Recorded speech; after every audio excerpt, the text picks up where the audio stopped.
merci pour votre présence à cette session où nous allons parler un peu des solutions, des outils plus précisément. Moi, c'est Sidik Elaibokus, je suis de l'île Maurice, donc mon accent mauricien, vous m'excuserez. Je travaille pour une société ici qui s'appelle Spilog Partner Consulting Service, comme directeur. Une société qui accompagne les entreprises dans leur démarche de transformation numérique.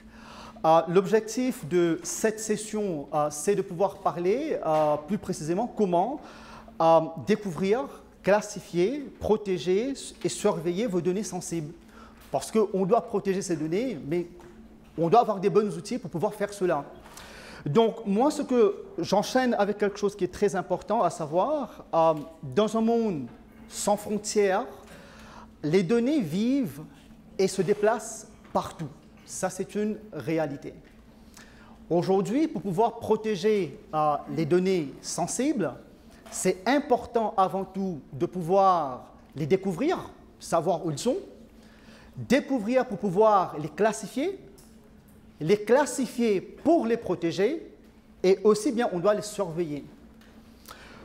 Chose qui paraît assez simple, mais en réalité qui est assez compliquée et difficile à mettre en place.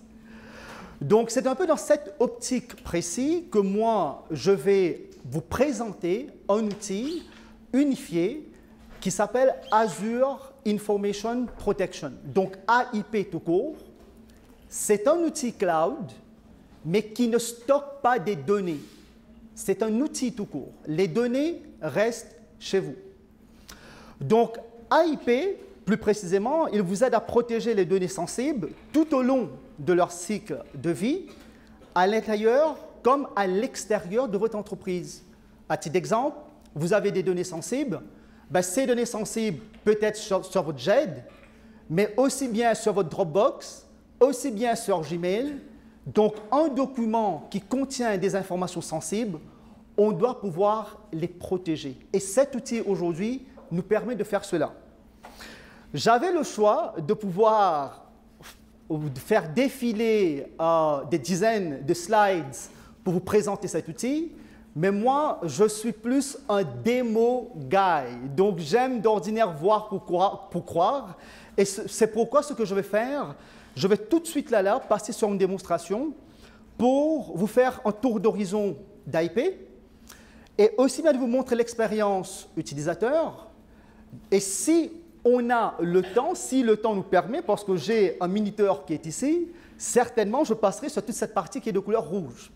Donc, nous allons enchaîner tout de suite avec cette démonstration pour pouvoir vous montrer exactement comment cette solution fonctionne. Donc, ce que moi je vais faire, je vais venir ici et là, je vais prendre ma main. Voilà. Donc, l'outil, voilà, donc c'est un outil de cloud. Donc, sur votre navigateur, vous connectez sur Internet, donc l'outil est sur le cloud. Et vous allez voir que juste au bas, sur Microsoft Azure, j'ai pris une souscription qui s'appelle AIP, Azure Information Protection. Cet outil me permet aujourd'hui de pouvoir créer des étiquettes. Oui, des étiquettes que j'ai besoin pour classifier mes documents comme confidentiels. Donc, ce que moi j'ai fait ici, avant de venir dans cette présentation, j'ai créé une étiquette qui s'appelle RGPD. Et dans cette étiquette, plus précisément, vous allez voir que j'ai fait quelques petites configurations très rapidement. J'ai donné un nom à cette étiquette. Aussi bien, j'ai donné une description, parce que je vais avoir plusieurs étiquettes. Et aussi bien, vous allez voir, si je descends rapidement au bas, j'ai dit que si un document est tagué, si un document est étiqueté comme confidentiel, ce document doit recevoir un filigrane confidentiel. Et aussi bien, je vais vous montrer tout cela en action dans quelques secondes, et j'ai défini aussi ici que ce filigrane doit être de couleur noire et en diagonale dans tous les documents qui vont être classifiés. Et aussi bien, il y a un petit message ici qui va apparaître pour dire que, pour juste faire comprendre aux personnes spécifiques que ce document a été classifié comme confidentiel. Très important maintenant, cette étiquette je vais l'appliquer automatiquement. Ça veut dire que le service Azure, s'il détecte dans un document qu'il y a des données sensibles, carte de crédit, numéro INSEE ou passeport, etc., automatiquement, ce document va être classifié. Et je vais vous montrer dans quelques secondes comment ça marche. Maintenant, on a déjà défini, on a déjà créé l'étiquette. Donc, ce qu'on va faire maintenant, on doit créer des conditions. Je dois dire sous quelles conditions que cette étiquette va appliquer sur ces documents. Ben, moi, j'ai créé une condition ici, tout simple, pour dire que si au cas, dans un document, il y a le mot confidentiel, ben, automatiquement, ce document est tagué. Ce document est étiqueté, excuse-moi, pour être plus précis, comme étant confidentiel. Mais j'avais le choix aussi, sur cet outil, de venir sous type d'information et de choisir des informations prédéfinies.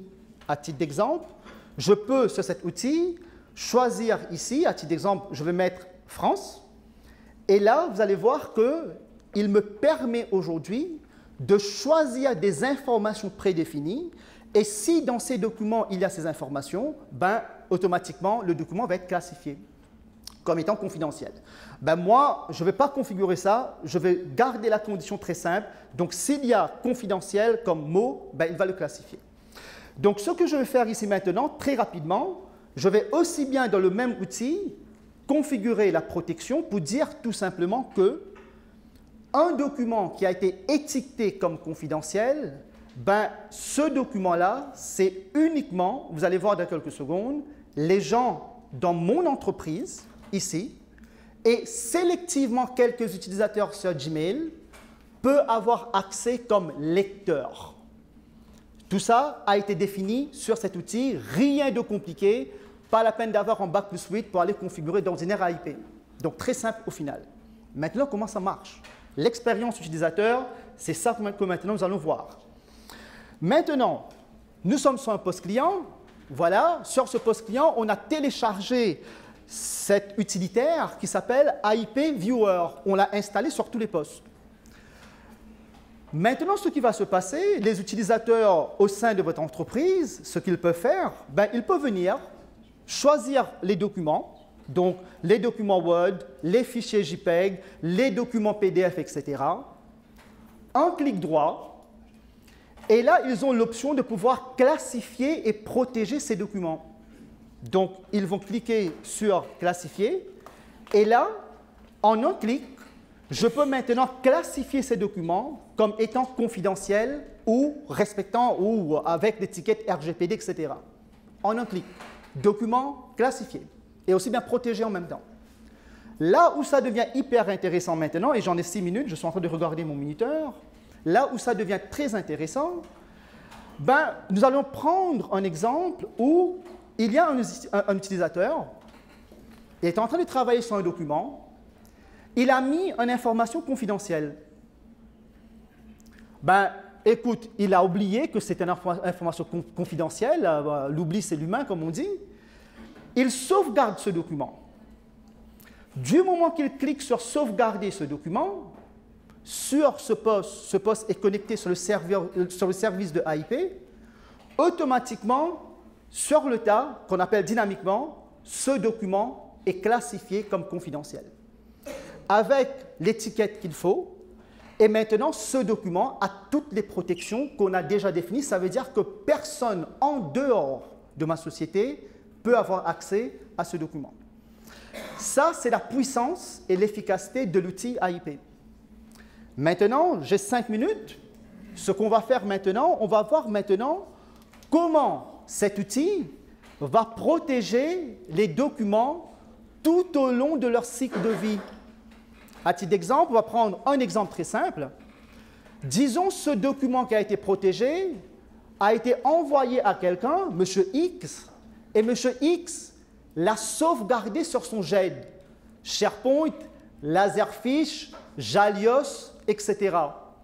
Ben, on va voir, donc M. X connecte sur son GED, il a ce document qui a été protégé, mais malheureusement, il n'a pas le droit de l'ouvrir. Même, vous allez voir que sur son GED, dans mon cas de figure, c'est SharePoint, l'aperçu sera bloqué. Et au bas, ce qu'il va voir, cet aperçu a été bloqué. Pourquoi? Ben parce que vous allez voir dans quelques secondes, au bas, il va vous dire qu'il y a une étiquette qui s'appelle confidentiel, qui est en train de protéger ce document et qui vous empêche de voir ce document parce que vous n'avez pas l'autorisation. Plus intéressant maintenant. Une personne qui travaille au sein de mon entreprise, et j'en ai 4 minutes, donc une personne qui travaille au sein de mon entreprise, il part à la maison, il veut travailler sur son Mac pour accéder à ce document, pour pouvoir travailler sur ce document confidentiel. Qu'est-ce qui va se passer?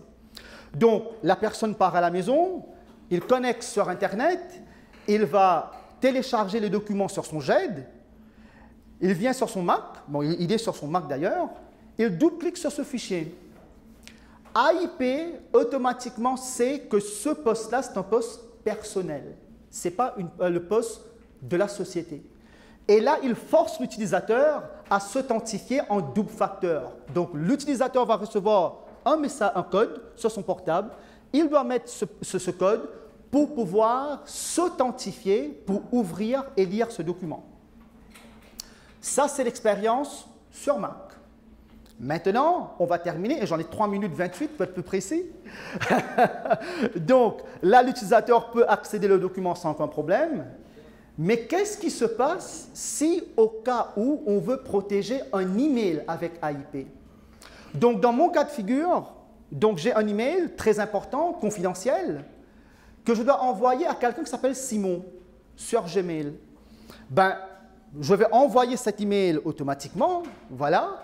Et ce qui va se passer à l'arrière, AIP va détecter que dans cet email, il y a des informations confidentielles. Il va le classifier, le protéger et surtout, on a dit que cet email, la personne concernée, Simon, peut le lire, mais il ne peut pas le transférer. Donc, Simon, maintenant sur son Gmail, il voit qu'il a reçu un email, très content. Maintenant, il va ouvrir l'email. Il va voir que déjà, c'est un email qui sort de la société AIP 500. Et là, en restant dans son client de Gmail, ben, tout simplement, il va cliquer sur « Lire l'email ». En restant toujours dans son client Gmail, il s'authentifie avec ses identifiants Gmail parce que Gmail est connecté sur le service de Microsoft qu'on appelle c'est fédéré. Donc, il utilise les mêmes identifiants. Et là, dans une façon sécurisée, il peut accéder à cet email en restant sur son client Gmail. Et le plus intéressant dans tout cela, on a dit que cet email, il ne peut pas le transférer à qui que ce soit. Donc, pas d'option de forward, pas d'option de transférer. Voilà. Donc, je regarde l'heure ici et je vois que j'ai 1 minute encore. J'ai bien dit. D'accord. Donc, qu'est-ce qui se passe maintenant si au cas où quelqu'un au sein de ma société, il prend un document, il le met sur Dropbox pour pouvoir l'accéder pour travailler de la maison? Qu'est-ce qui se passe? Ben, on va voir cela. Donc, au sein de notre entreprise, il y a quelqu'un qui a pris un document qui contient des informations confidentielles, il le met sur son compte Dropbox à lui. Voilà. Et là, il dit, écoute, je vais partir à la maison ce week-end, ben, je vais travailler sur ce document. Ce qu'il a oublié, c'est que ce document contient des informations confidentielles. À l'arrière-plan, ce qui va se passer, automatiquement sur AIP, il y a un service qui s'appelle le App Sécurité, qui est fédéré, qui est connecté avec 13 000 services SaaS, dans lequel il y a aussi bien Box. Automatiquement, ce service va scanner ce fichier, il va voir que ça contient des documents confidentiels, il va le classifier et le protéger dynamiquement sur le tas. L'utilisateur part à la maison sur son poste Windows 10, il connecte sur son compte Box, il essaye de télécharger le fichier, ah ben non, pas d'aperçu s'il te plaît, ben, ce qu'il doit faire, il doit ouvrir le document, s'authentifier pour pouvoir, quelques secondes, ça arrive. S'il ne s'authentifie pas, il n'accepte pas le document. Voilà comment, donc, un peu, ça c'est juste pour vous donner une petite idée sur AIP. Je vais creuser maintenant dans mon temps de questions. 2 minutes, j'ai le droit. Donc, je vais montrer la dernière... Déjà creusé? Non. D'accord. Donc, je vais vous montrer un dernier truc de folie. Donc ça, c'est très intéressant. J'ai mon serveur de fichiers chez moi, j'ai mon NAS chez moi sur laquelle j'ai des tonnes, j'ai des milliers, de centaines et des milliers de fichiers que je dois classifier, que je dois rechercher s'il y a des informations personnelles et je dois classifier ces documents. Manuellement pour le faire, bonne chance. Avec AIP, ce qu'on peut faire, donc ça c'est mon serveur de fichiers sur lequel il y a des fichiers Word, des fichiers PDF, etc. J'ai installé un utilitaire qui s'appelle le AIP Scanner. AIP Scanner, ce qu'il va faire, je vais l'exécuter tout de suite et vous allez voir que dynamiquement, il va détecter tous les documents sur lesquels il y a des informations confidentielles, il va le protéger. Et les documents que vous voyez ici, que j'ai encerclés en carré, donc vous allez voir que ces documents, ce sont des documents PDF. Et là, vous allez voir que si j'ouvre un document spécifique, ben, vous allez voir que ce document a été effectivement sur mon serveur de fichiers, a été détecté comme étant des fichiers qui contiennent des documents sensibles, dans notre cas, carte de crédit, et il l'a déjà protégé. Voilà un peu, je voudrais juste faire ce démo pour vous expliquer comment aujourd'hui AIP peut vraiment vous permettre de découvrir, classifier, protéger et aussi bien de surveiller vos données sensibles. Donc je vais fermer, je vais venir sur mon dernier slide maintenant pour vous dire que voilà, donc moi j'ai terminé, j'espère dans cette session.